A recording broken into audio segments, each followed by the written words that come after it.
Hi, I'm Topenga. Welcome to my tutorial. Yes, today we're gonna make this wonderful fluffy thing. I call it a wonder ruffle because I can't believe it. Oh my god. Look at that.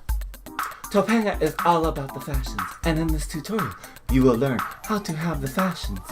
Whether you would like to be a classy lady, accessorize that weird growth, or be a delectable fashion potato.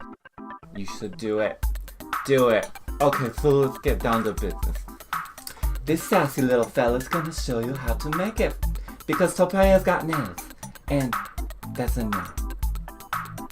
For this project, you need about 4 yards of a super lightweight fabric, 8 yards of tulle, and 5 feet of elastic. The fabric I'm using today is a satiny polyester. It's not quite chiffon, but it's still super light. So these are the main materials we'll be using. I'll be describing the other tools as we go along, and I'll have a detailed list in the description below. First step, make a small cut in the center of your fabric and tear it into 2 separate pieces. This is a huge advantage with this type of fabric. Now we have 2 equal 4-yard pieces without having to worry about cutting evenly. Next, we're going to pin the 2 lengths together to make one 8-yard piece. I cross pin mine together because if you only pin them in one direction, the pins tend to fall out of this kind of fabric. Now we'll sew a 5/8 inch seam. Once again, because this is delicate fabric, we're going to take a few extra steps to finish the seam. If you have a serger, you can serge the seam. For those that don't, like me, cut your seam allowance down to about 1/8 of an inch. Line your stitches up with the inner left part of the presser foot as shown in the picture. Set your machine to a zigzag. Set the width to 4 and the length to 1. This will wrap and encase the raw edge and will prevent the seam from fraying. Now we're going to lay out all the fabric. It's already folded in half in this shot. If your fabric's one-sided, make sure you have the wrong side facing out. If you have an obscene amount of carpet, I recommend pinning it directly into the carpet to help keep it even.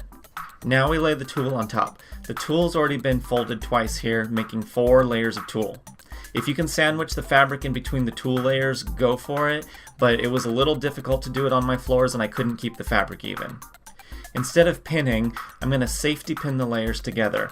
I put a pin on both sides of the fabric, about every foot, nothing specific, but make sure the side that you're going to be sewing on, the safety pin is far enough from the edge of the fabric so that the presser foot can move by while you're sewing without having to move the safety pin. Also, be sure to cut away the excess tulle on the side you're going to be sewing on. Now that it's all prepped, I folded it into a nice pile I can put in my lap and feed into the machine. Sew the entire length. Cut away and zigzag the edge just like we did on the other seam. Now we have one long tube. If parts came out a little wonky on this, don't worry, it doesn't even matter. Just cut away the ends and make it even and it'll all be hidden when it's all done. I'm going to finish the ends of the tube by hemming them with a 1/2 inch turn and then another 1/2 inch turn.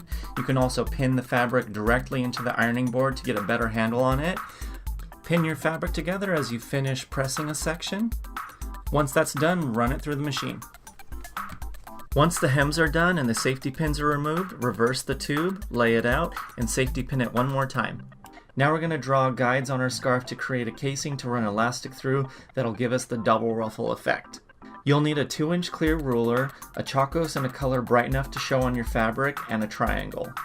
Place the triangle on the hem to make a 45-degree angle to start with. Lay your ruler next to it, trace both sides of the ruler to outline the path, stop 1 inch from the edge of the fabric, rotate your ruler, continue tracing. Do this down the entire length of the fabric, making sure your casing stays a consistent 2 inches and you're about 1 inch away from the edge of the fabric. Now we sew down the lines. When you reach a corner, stop, drop the needle into the fabric, release the presser foot, pivot your fabric, drop the foot down again, and continue sewing. Once that's done, undo elastic. Hang the elastic around your neck and hold the ends at your waist. Mine came out to 58 inches, but I chopped 5 more off each side when I finished. The shorter the leash, the more roughly it'll be. It's all personal preference. Find the center of the elastic and put a safety pin in it. Attach another at one end of the elastic and another at the other end of the elastic, attaching that one to the hem. Take the clothespin not attached to the hem and start fishing it through the casing. You're basically pushing the fabric behind the safety pin to get the safety pin out the other end. I hope my fingers make more sense than my words do.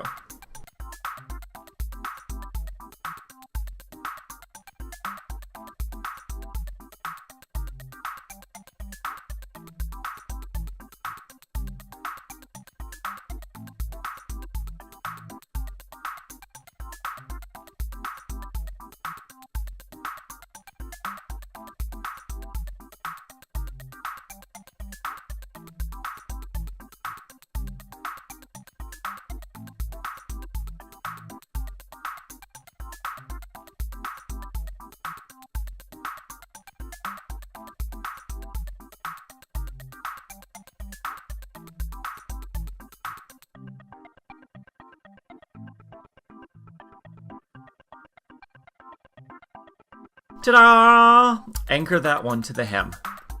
And now the tricky part. You need to feel out the center pin we put in and secure the elastic in that spot near the center seam. When you get it in place, do a wide zigzag several times back and forth over the spot. And now the even trickier part. Undoing the safety pin, closing it without snagging the fabric, and getting it out. Have fun. Before you zigzag the ends, try on your scarf first and make sure it hangs where you want. If it's too saggy, cut off a couple inches of elastic on each side. After that, zigzag your elastic at the ends and you're done. I hope you enjoyed my tutorial. Be sure to like and subscribe, and feel free to ask any questions in the comments below. See you next time. Check out my massive wingspan, bruh. Look at these fashions. Boop. Intimidate your enemies. Confuse your friends. Subscribe to my channel. It's really good, I promise. Bye.